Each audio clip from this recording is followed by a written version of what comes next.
పులివెందుల్లో జెడ్పీటీసీ ఉప ఎన్నికలు జరుగుతున్న వేళ ఇప్పుడు వరుసగా కూడా ఉద్రిక్త పరిస్థితులు అయితే తలెత్తుతూ ఉన్నాయి. ఇప్పటి వరకు కూడా అవినాష్ రెడ్డిని నిర్బంధించారంటూ కూడా మరోవైపు రిగ్గింగ్ జరుగుతుందంటూ కూడా అవినాష్ రెడ్డి ఆరోపణలు జరిగిన నేపథ్యంలో ఇప్పుడు పులివెందుల్లో డీఎస్పీ వీరంగా సృష్టించారు. సో విజువల్స్ లో మనం చూస్తూ ఉన్నాం కదా, డీఎస్పీ ఆ సర్కిల్లో ఉన్న డీఎస్పీని మనం చూస్తూ ఉన్నాం కదా, ఆయన వీరంగా సృష్టించారంటూ కూడా అక్కడ నుంచి ఒక వార్త బయటకు వచ్చింది. అక్కడ ఉద్రిక్త పరిస్థితులు తలెత్తే దీంతో అంటూ కూడా ఒక వార్త బయటకు వచ్చింది. జెడ్పీటీసీ ఎన్నికల్లో తమని ఓట్లు వేయనీయటం లేదని, జరుగుతున్న రిగ్గింగ్ని ఆపాలంటూ కూడా ఓటర్లు పోలీస్కి విజ్ఞప్తి చేసే ప్రయత్నం చేశారు. అదే సమయంలో అక్కడే ఉన్నారు డీఎస్పీ. ఇక అక్కడే ఉన్న డీఎస్పీ ఓటర్లతో మాట్లాడాల్సింది పోయి, అక్కడ జరుగుతున్న పరిణామాలు వాళ్ళు ఏం చెబుతున్నారో వినాల్సింది పోయి ఆయన ఓటర్ల మీదే చిందులు వేశారు. వైసీపీ కార్యకర్తలపై బెదిరింపులకు దిగారు. కాల్చి పడేస్తాను, ఏమనుకుంటున్నావు, తాగి మాట్లాడుకు, యూనిఫామ్ ఇక్కడ అంటూ కూడా ఆయన హల్చల్ చేశారు. సో ఇప్పుడు ఈ వీడియో కూడా వైరల్ అవుతూ ఉంది.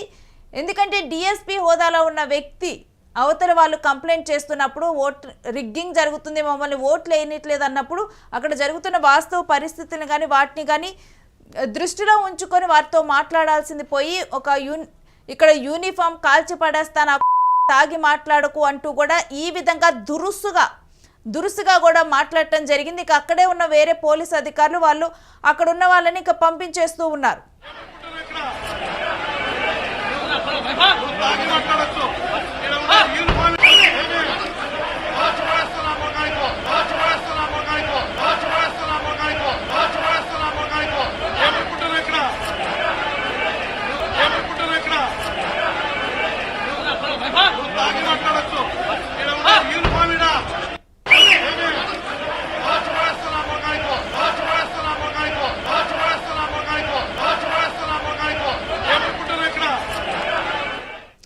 సో వీడియోలో చూస్తూ ఉన్నాం కదా, అక్కడ ఉన్న వాళ్ళు కూడా వయసు రీత్యా కూడా పెద్ద ఏజ్ వాళ్ళే అక్కడ ఉన్నారు. అయితే మమ్మల్ని ఓటేయటం లేదు, రిగ్గింగ్ జరుగుతుంది, రిగ్గింగ్ జరగకుండా ఆపాలి అంటూ కూడా వాళ్ళు మాట్లాడుతూ ఉన్న సమయంలోనే కాల్చి పడేస్తాను, ఆ కొడక ఏమనుకుంటున్నావు, తాగి మాట్లాడుకు అంటూ కూడా డిఎస్పీ అక్కడ మాట్లాడటం అయితే జరిగింది. ఇప్పుడు డిఎస్పీ వీరంగం అంటూ కూడా ఇప్పుడు ప్రజెంట్ అయితే అందరూ కూడా ఈ వీడియోకి సంబంధించి కూడా కామెంట్స్ చేస్తూ ఉన్నారు.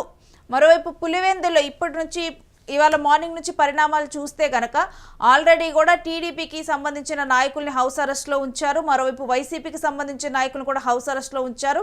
అదే సమయంలో ఎంపీ అవినాష్ తన ఇంటిలో గృహ నిర్బంధంలో ఉంచిన టైంలో తన ఇంటి ముందరే కూర్చొని నిరసన వ్యక్తం చేశారు.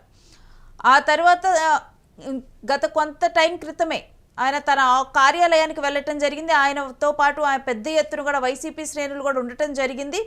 అక్కడికి వెళ్ళిన తర్వాత ఉద్రిక్త పరిస్థితులు అంటే సెక్యూరిటీ కల్పించేందుకు అవినాష్కి మేము వచ్చామంటూ కూడా కోయా ప్రవీణ్ అక్కడికి వెళ్ళటం జరిగింది. డిఐజీ కోయా ప్రవీణ్ అక్కడికి వెళ్ళారు.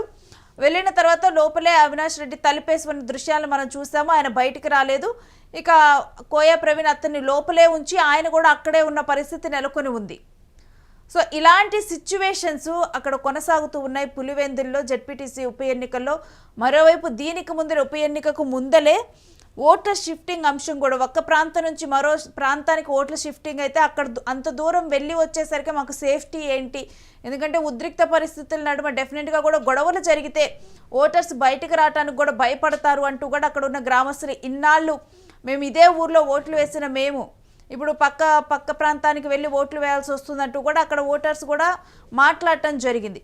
ఇవాళ ఓటింగ్ చూస్తే కనుక కొంత ఉద్రిక్త పరిస్థితులు అడపా కూడా ఉద్రిక్త పరిస్థితులు తలెత్తుతున్నాయి. మరోవైపు పోలీసులు అయితే శాంతి భద్రతలను కాపాడటానికి సాయశక్తిలా కూడా వాళ్ళు ప్రయత్నం చేస్తూ ఉన్నారు. ఎటువంటి గొడవలు అంటే అవాంఛనీయ ఘటనలు అయితే చోటు చేసుకోకుండా అయితే ఉద్రిక్త పరిస్థితుల్ని ఎక్కడికక్కడ కూడా సద్దుమరిగించే ప్రయత్నం చేస్తూ ఉన్నారు. వీటన్నిటి నేపథ్యంలో ఇప్పుడు డిఎస్పీ ఈ విధంగా కూడా అక్కడ ఉన్న ఓటర్లతో మాట్లాడటం అయితే పులివెందుల్లో ఇప్పుడు కాల్చి పడేస్తానా కొడక, యూనిఫామ్ ఇక్కడ అంటూ కూడా మాట్లాడటం అయితే ఇప్పుడు ఒక సంచలనంగా మారింది. ఓటర్స్ని ఉద్దేశించి ఈ విధంగా మాట్లాడటం